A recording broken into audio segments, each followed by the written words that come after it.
halo semuanya. Sekarang kita akan belajar mengenai transformasi. Nah, di sini kita lihat suatu transformasi pada suatu bidang V adalah suatu fungsi yang bijektif. Ingat, ini adalah sebuah fungsi. Sebuah fungsi yang bijektif dengan daerah asalnya adalah di bidang V dan daerah nilainya di bidang V juga. Nah, di sini kita misalkan bidang V itu adalah bidang kartesius ya, jadi ada sumbu X, sumbu Y. Nah, jadi jika daerah asalnya di bidang kartesius, maka daerah nilainya atau daerah bayangannya juga berada di bidang kartesius itu juga. Nah, sekarang di sini transformasi itu kan fungsi yang bijektif. Fungsi yang bijektif itu yang seperti apa? Nah, fungsi yang bijektif adalah fungsi yang bersifat. Nah, ini ada dua sifatnya, yaitu surjektif dan yang kedua adalah injektif. Nah, surjektif artinya jika T sebuah transformasi, maka setiap titik B anggota bidang V ada prapeta A anggota V, sehingga B sama dengan TA atau B sama dengan transformasi A. B dinamakan peta dari A dan A dinamakan prapeta dari B.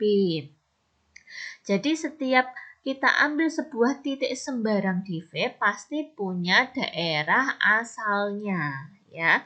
Setiap kita ambil sebuah titik di V ya. Nah, titik yang kita ambil itu sebagai daerah bayangan atau daerah hasil. Nah, setiap kita ambil daerah hasil atau titik hasil dari V ya, maka pasti mempunyai daerah asal atau pasti mempunyai titik asal, yaitu A. Nah, sehingga bisa kita tulis B sama dengan TA. A-nya ini adalah daerah asal, B-nya ini adalah daerah hasil atau daerah bayangan. Jadi B itu adalah peta dari A dan A ini adalah prapeta dari B. Nah, sekarang injektif. Injektif itu artinya jika kita mengambil dua buah titik yang berbeda, maka bayangannya ya, dan TA1 sama dengan B1, berarti B1 itu adalah bayangan dari A1, B2 adalah bayangan dari A2. Ketika A1 dan A2 tidak sama, ya, maka B1 juga tidak sama dengan B2. Kebalikannya, ya, ketika jika bayangannya sama, ya, misalkan kita TP1 sama dengan Q1 dan TP2 sama dengan Q2, ya, jika Q1 sama dengan Q2, maka P1 juga sama dengan P2. Nah, sekarang kita lihat contoh. Misalkan atau andaikan titik A anggota bidang V. Ada perpetaan atau padanan T ya, atau fungsi T dengan daerah asal di V dan daerah nilai juga di V. Jadi, transformasi T memetakan anggota di bidang V ke anggota ke bidang V juga. Nah, yang didefinisikan sebagai berikut. TA sama dengan A.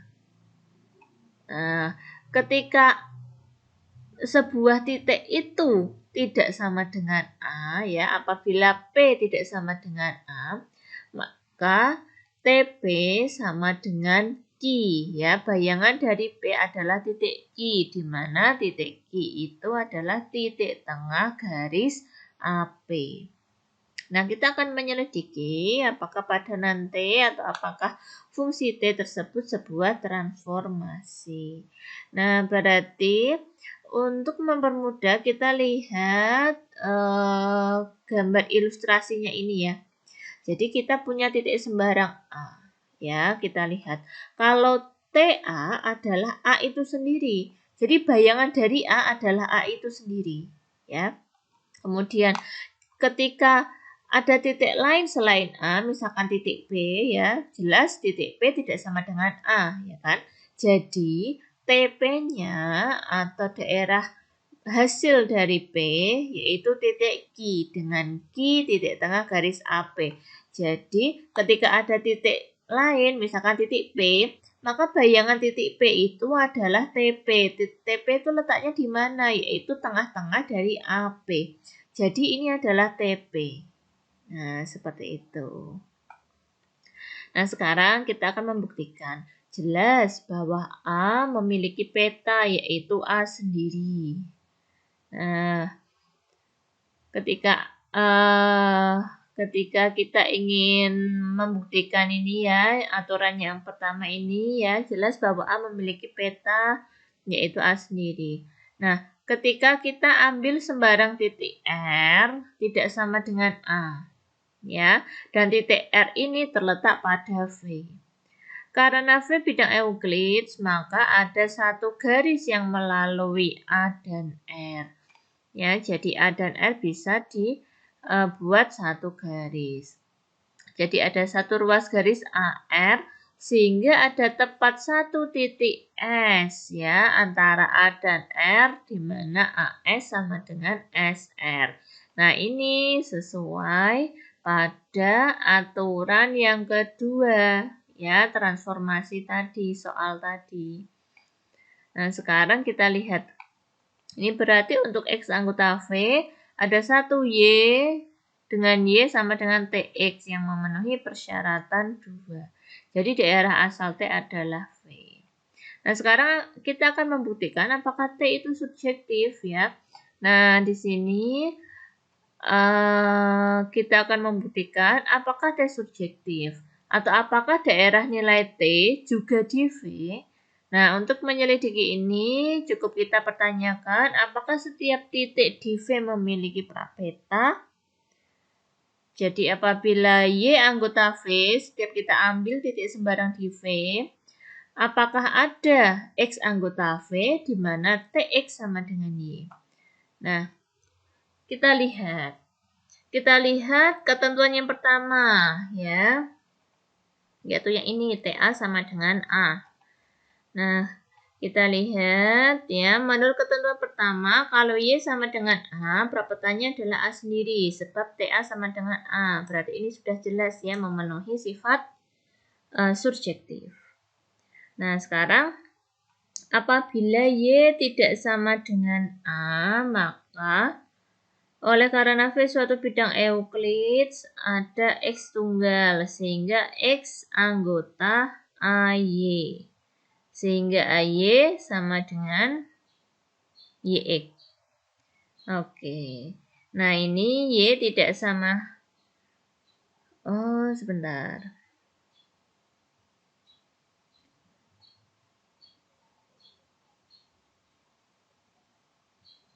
Oke, apabila Y tidak sama dengan A, maka oleh karena V suatu bidang Euclides, ada X tunggal dengan X anggota AY, sehingga AY sama dengan YX.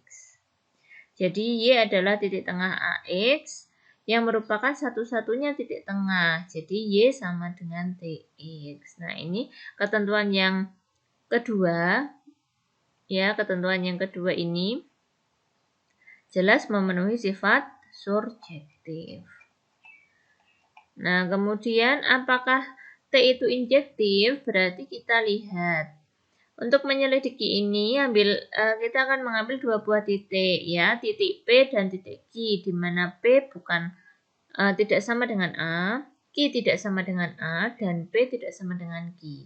Jadi PQA tidak segaris, ya, atau tidak kolinear. Nah, di sini bisa kita lihat. Kita akan menyelidiki kedudukan TP dan TQ.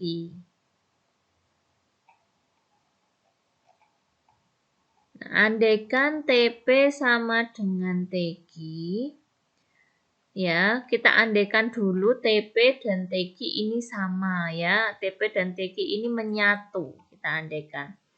Karena TP anggota AP, ya kan? Karena TP ini terletak di tengah-tengah AP. Dan TQ ini adalah terletak di tengah-tengah AKI, ya. Jadi TQ anggota AKI. Maka dalam hal ini AP dan AKI memiliki dua titik sekutu, yaitu titik A dan titik TP dan TQ. Ya, titik TP dan TQ ini menyatu sesuai pengandaian ini. Nah, ini berarti bahwa garis AP dan AQ berimpit. Nah, sehingga mengakibatkan Q anggota dari AP. Nah, padahal tadi kan kita sudah tahu di awal ya bahwa AP dan Q tidak segaris. Nah, sehingga terjadi kontradiksi. Jadi pengandaian ini salah. Nah, kalau pengandaian ini salah, berarti yang betul adalah TP tidak sama dengan TQ. Nah, jadi T bersifat injektif. Nah, jadi sekilas sudah paham ya apa artinya sebuah transformasi, yaitu ketika kita mengambil sebuah titik sebagai daerah hasil, maka dia pasti mempunyai daerah asal. Kemudian kalau injektif adalah ketika kita mengambil dua buah daerah asal yang berbeda, maka nanti daerah hasilnya juga akan berbeda. Nah, ini sekilas tentang materi transformasi. Terima kasih.